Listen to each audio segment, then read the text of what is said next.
আন্তর্জাতিক অপরাধ ট্রাইব্যুনালে সাবেক বেশ কয়েকজন মন্ত্রী, প্রতিমন্ত্রী, এমপি এবং আওয়ামী লীগ নেতাকর্মী, বিশেষ করে ঊর্ধ্বতন নেতৃত্বে স্থানীয় যারা ছিলেন তাদের মামলার দিন ধার্য ছিল।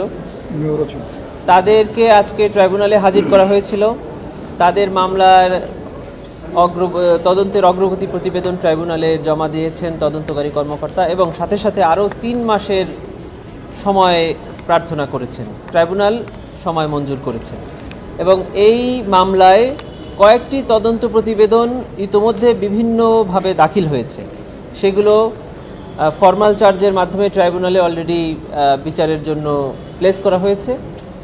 আরও বেশ কয়েকটি মামলা ছিল, নরসিংদীর উত্তরা, তারপরে ইকরাম হত্যাকাণ্ড সহ বেশ কয়েকটি মামলা ট্রাইব্যুনালে নির্ধারিত তারিখ ছিল। প্রত্যেকটাতেই প্রসিকিউশনের পক্ষ থেকে সময় প্রার্থনা করা হয়েছে এবং মাননীয় ট্রাইব্যুনাল সময়ের আবেদন মঞ্জুর করে বিভিন্ন তারিখ নির্ধারণ করেছেন পরবর্তীতে তদন্ত প্রতিবেদন দাখিলের জন্য। এই ৪৫ জন আসামির মধ্যে অলরেডি কয়েকজনের বিরুদ্ধে সেপারেট তদন্ত প্রতিবেদন দাখিল হয়েছে। আমরা মৌখিকভাবে তাদেরকে এই মামলা থেকে অব্যাহতিও চেয়েছিলাম, যেহেতু তার নামে তদন্ত প্রতিবেদন দাখিলের মাধ্যমে সেপারেট মামলা চলমান হয়েছে। এরকমভাবেই হবে, প্রত্যেকের জন্যই আলাদা আলাদাভাবে অথবা গ্রুপ করে করে তদন্ত প্রতিবেদন দাখিল।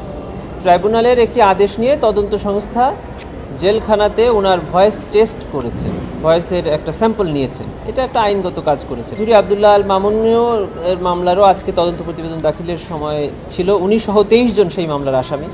তো ওনার বিরুদ্ধে অলরেডি সাবেক প্রধানমন্ত্রী শেখ হাসিনার সাথে উনি বাদে আর বাকি যারা আছে তাদেরকে এই ট্রাইব্যুনালে হাজির করা হয়েছিল আজকে। না, এই যে সুপিরিয়র কমান্ড রেসপন্সিবিলিটির অভিযোগ যে সকল আসামিদের বিরুদ্ধে, তাদের বিরুদ্ধে জুলাই গণহত্যার অভিযোগে যে অভিযোগ আনা হয়েছে